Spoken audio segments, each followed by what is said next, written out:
Israel crosses the border and conducts a ground incursion into northern Gaza. Israeli troops carried out an overnight raid in the enclave as the military says it's preparing for the next stage of the war. Meanwhile, the fight for life continues as a 9-year-old girl is pulled from the rubble. Hamas claims more than 7,000 people have been killed. Also tonight. Armed and dangerous, the manhunt for a trained firearms officer after a mass shooting in the US state of Maine. Conservative MP Crispin Blunt is arrested on suspicion of rape and possession of drugs. He says he's confident the investigation will end without charge.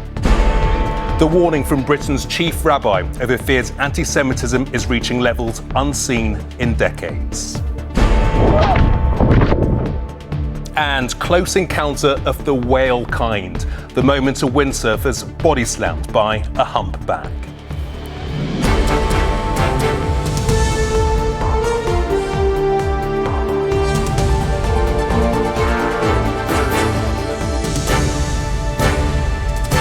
This is the ITV Evening News with Gamal Fahnbulleh.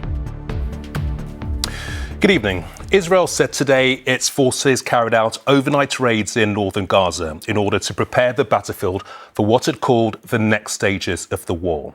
Israeli tanks and troops hit what were described as militant targets before returning back across the border.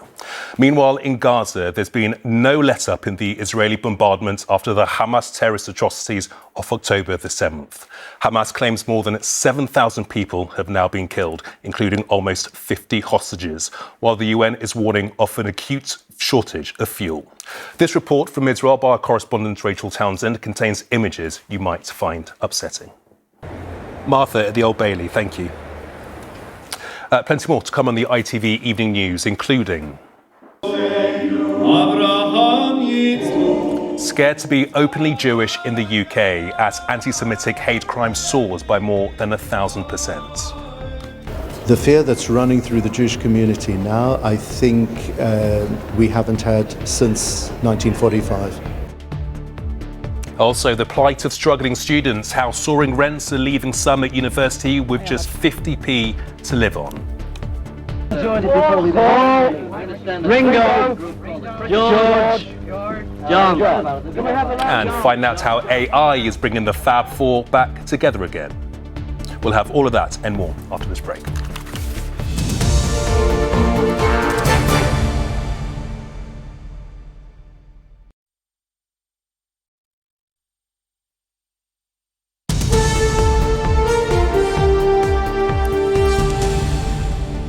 Hello, welcome back. There is a warning tonight that thousands of students in Britain are paying so much rent they're left with little else to live on. A survey of 10 key regional university cities was jointly carried out by a leading student housing charity and an educational think tank. They say annual rents have risen so steeply that many students use up most of their maintenance loan, simply putting a roof over their heads. Amy Welch reports. Constance Martin and her partner Mark Gordon have pleaded not guilty to charges over the death of their newborn baby. The aristocrat and her partner denied 5 counts relating to daughter Victoria during a hearing at the Old Bailey today. They are charged with the manslaughter by gross negligence of the girl between the 4th of January and the 27th of February this year. Rishi Sunak has announced the world's first AI Safety Institute in the UK. The Prime Minister set out his plan today, saying the institute will advance the world's knowledge of AI safety and explore the risks from social harms like bias and misinformation. And Shadow Chancellor Rachel Reeves has admitted mistakes were made in her new book after facing accusations of plagiarism. She said the errors will be rectified after it was reported entire paragraphs were lifted from other sources such as Wikipedia. Now, after weeks of rumour and speculation, confirmation came today that there is to be one last new single by the Beatles. John, Paul, George and Ringo all feature on the song Now and Then, written and sung by John Lennon. The latest technology was used to rescue it from an old demo tape before the final touches were added. The single will be released early next month. Paul and Ringo described the experience as emotional. Nina Nana has the story. Looking forward to hearing the song. You're watching the ITV Evening News. It's coming up to 7 o'clock. Here's what's still ahead. Banned for betting. A Newcastle player is ruled out for the rest of the season. That's 3 massive losses now. 4 if you include... In need of a miracle, is there any way back for England's cricketers as they face a World Cup washout? Top Boy makes the top draw, why the gangland drama is being preserved for future generations. A lucky escape for a surfer down under. And it's been a bumper year for the pumpkin harvest, partly due to all the rain we saw in the summer. I'm at Farmer Copley's in Pontefract with a full UK weather forecast a little bit later on.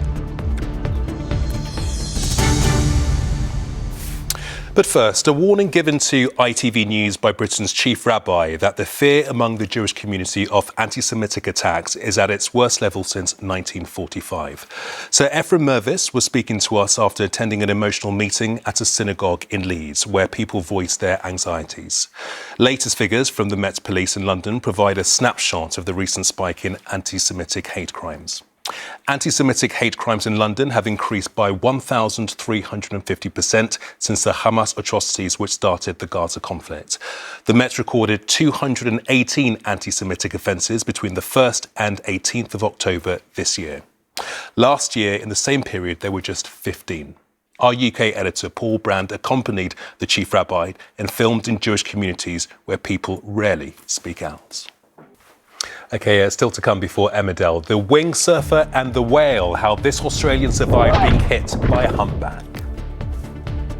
And it's been a wet October for many parts of the country already, with more rainfall on the way as we head into the weekend and weather warnings in place. I'll have all the details in just a few minutes. Do join me and Joe after this break.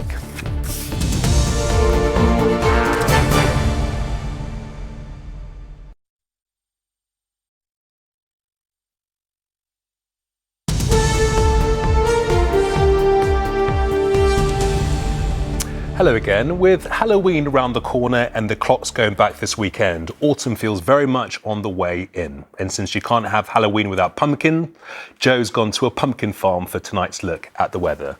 Over to you, Joe. Thanks, Gamal. Yes, it's been a bumper harvest for pumpkins here in the UK this year. Heinz Seriously Good Mayonnaise sponsors ITV National Weather.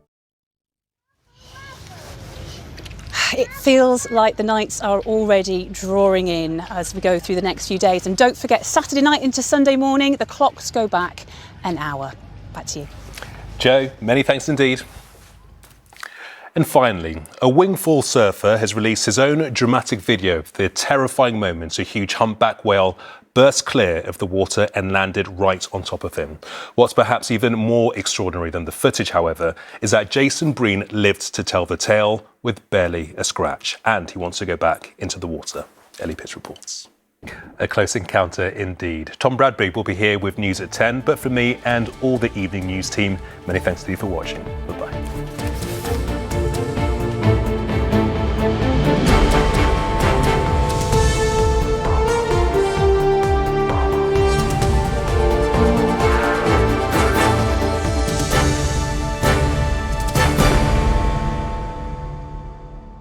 The search for Mamma Mia's next